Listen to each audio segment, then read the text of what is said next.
About 2 months before we moved here to Muskegon, I was running, as I often did, in one of the metro parks of Toledo, where we lived before. And while running, I got intense pain in my right knee, pain that stopped my running. Now, the pain didn't come again, except if I ran. Now, initially, I could run without pain for about an hour, and then it became about 45 minutes, then it became about 30 minutes, and then finally about 15 minutes. Over 10 years ago, I gave up running, even after having 2 surgeries to address the problem.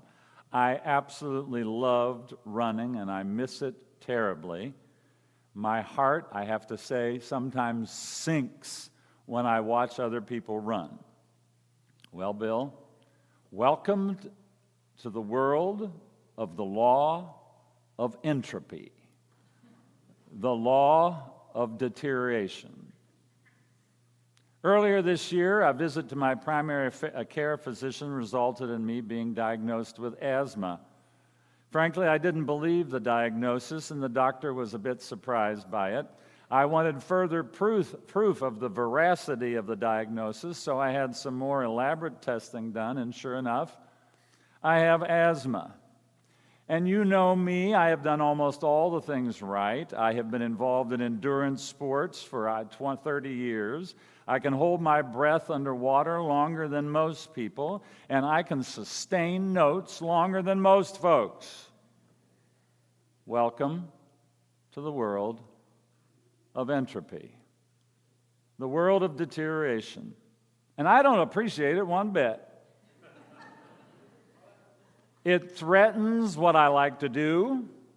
It challenges the way that I use to establish my identity, and frankly, if I'm honest with you, the projects that I have used to justify my existence on earth. But entropy didn't consult me. And for those of you who know the power of deterioration, you would probably say entropy didn't consult you either.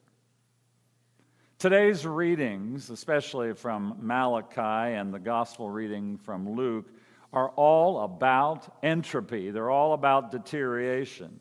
Malachi's reading, frankly, is somewhat brutal. It's awful. I'm glad we didn't get more than we got today.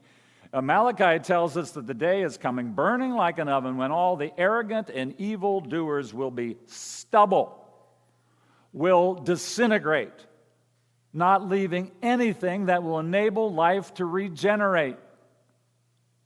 Obviously, Malachi is not having a good day. He pictures a time when the enemies of the faithful, those who are said to revere the name of God, will get theirs when they will be no more.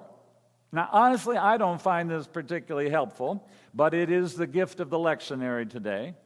And I suppose the message is that you shouldn't live in a way that gives too much power to the arrogant and the evil, which is probably not bad advice. They too, the message seems to be, will disintegrate and disappear. Now, the gospel reading for today deals with the deterioration of the truly big thing, and Paula has already addressed this in the children's sermon. A big thing not simply in size, but in purpose and meaning. And that big thing, of course, is the temple. In Luke, Jesus hangs out in the temple quite a bit.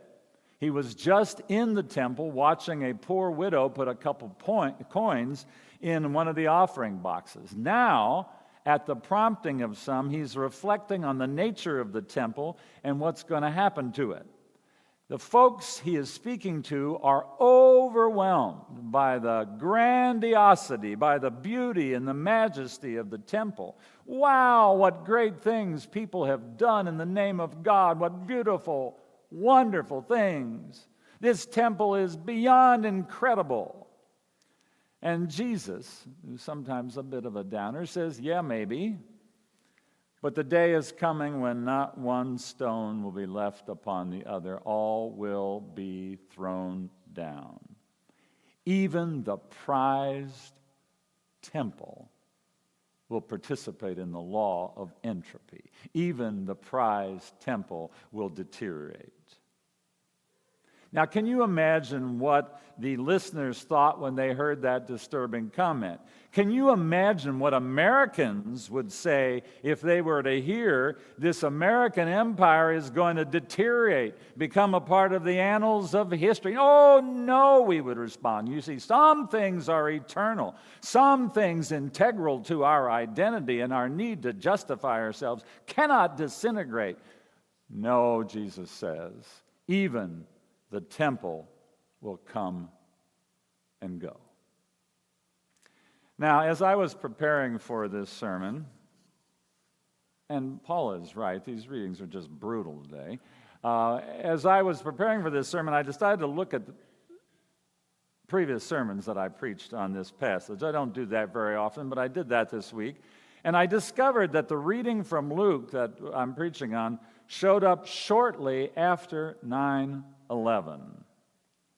And I noted in the sermon I preached then that the words about crumbling buildings were especially poignant. The Twin Towers of New York were deeply symbolic of the American economic system. And those folks who did evil things to make them become a pile of rubble were trying to say something about that system. We're trying to knock it down. Yeah, you're right, Jesus. The day is coming when not one stone will be left upon another, when all will be thrown down. And in some ways, that day has already come. And by the way, what we know about the Gospel of Luke is that it was likely written about 15 years after the destruction of the Jewish temple in Jerusalem. So in other words, the day when one stone would not be left upon another had already come. But the problem for the early church was, after that one stone after stone came tumbling down, Jesus, the Messiah, did not return. And that's what they anticipated. The tumbling of the temple was thought to be a clear sign of the arrival of the end. And Luke's point, after the fact, is that a whole lot of stuff needed to happen before the end would occur. So for him, this day is not a day for panic. Many things have to occur first, but there's a whole lot more that must occur. All the crazy wars and insurrections, the social chaos will happen. But wait! There's more. Nation will rise against nation and kingdom against kingdom. There will be earthquakes, famines, and plagues, terrible things in the sky. But wait, there's more. You will be arrested and persecuted and handed over to synagogues and governors. You'll be betrayed by parents and siblings and relatives and friends. But don't give up. Don't throw in the towel, because Jesus hasn't returned. A lot must happen before the end. We indeed are in for the long haul. Many people think that the Gospel of Luke was written in part to encourage people who were in it for the long haul and who perhaps were ready to abandon the faith because Jesus hadn't come back. I suppose we could say that Luke may have been a manual for living out the faith for the long haul. It's interesting to note that in the Gospel of Luke, the word daily is added to Jesus' call to pick up the cross and follow him. In Luke, we're to pick it up daily. This faith stuff is going to be a daily experience, a practice that will need to be repeated day after day after day for a long time. Perhaps Luke's gospel is a gospel for the meantime. The mean time.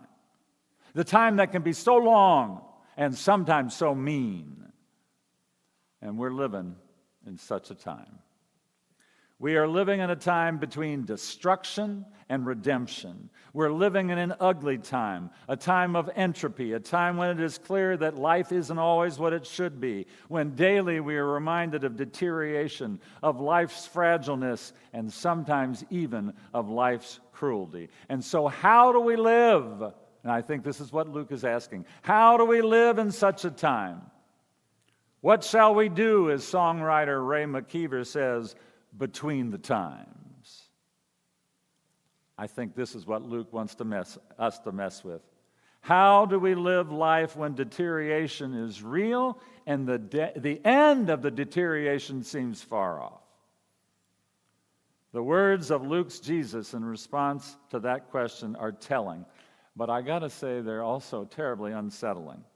As he speaks of the followers of Jesus being harassed by Jews and Gentiles alike, by synagogues and governors, he says, "So make up your mind not to prepare your defense in advance.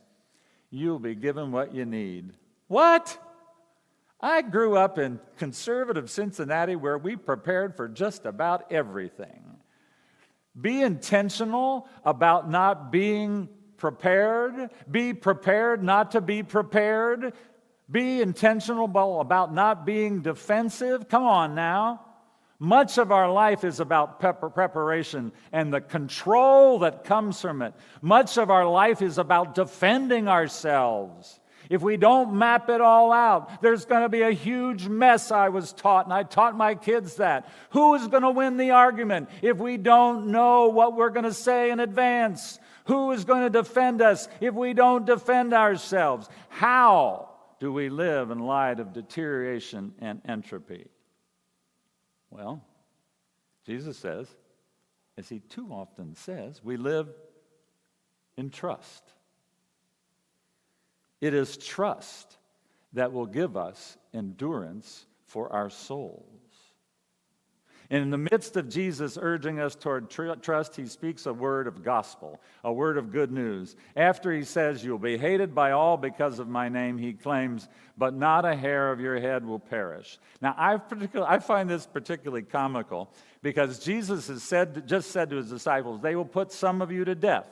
What's the deal then? Our hair lives on forever? And what happens if we don't have any hair?